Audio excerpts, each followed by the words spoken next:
আসসালামু আলাইকুম। কেমন আছেন ভাই? আলহামদুলিল্লাহ ভালো আছি। এখন আপনি তো মানুষের ভিডিও নেন, আপনার সাবস্ক্রাইব মোটামুটি আলহামদুলিল্লাহ অনেক বাইরে দিতে থাকে, সবাই ভিডিও টিডিও দেখে, সবারই ভিডিও নেন। আর জনগণ একটু হ্যাঁ, জনগণ আমার পাশে আছে আলহামদুলিল্লাহ। আচ্ছা। এখন আমি একটা হিসাব করব আপনার। এখন আপনি তো সিগারেট খান, বেনসন সিগারেট, হ্যাঁ, আল্লাহ। একটার দাম 17 টাকা। তো দৈনিক আপনি কয়টা খান?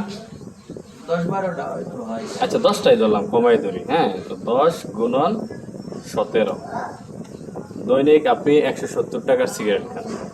উম, তাহলে যদি 30 দিনে খান, মানে 30 দিন, তাহলে এক মাসে আপনি 5100 টাকার সিগারেট খান।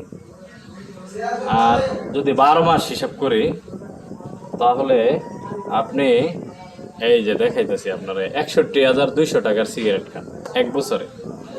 অনেকে তারও বেশিও খায়। জি বস, আপনি মোটামুটি কত বছর সিগারেট খান? হয়তো 25-30 বছর ধরে। আচ্ছা, 30 বছর। হ্যাঁ, তখন তো আরো দাম কম আছে। জি, ওইটা প্লাস মাইনাস করে বোঝা যাবে। তখন দাম কম ছিল, কাজও কম ছিল, টাকার মানও বেশি ছিল। এখন 17 টাকা হইলো, টাকার মান এত বেশি না। আচ্ছা, তাহলে আমি 30 বছরই ধরলাম। 30 বছরে আপনি 18,36,000 টাকার সিগারেট খাইছেন। ও মাই গড, কি কর না? হ্যাঁ। এত টাকা সিগারেট। এবার এসে যা করছে। জি, এভারেজে যদি আপনি এই টাকার সিগারেট না খাইতেন, তাহলে আপনার ঢাকায় বাড়ি থাকতো। ওরে ভাই, সিগারেট না খায় তাহলে আপনি খান না, আপনি কি করছেন? আপনি তো রিস্কা ভাড়াও দিতে পারেন না। এটা কোনো কথা না, ওইটা Okay. কোনো জায়গা।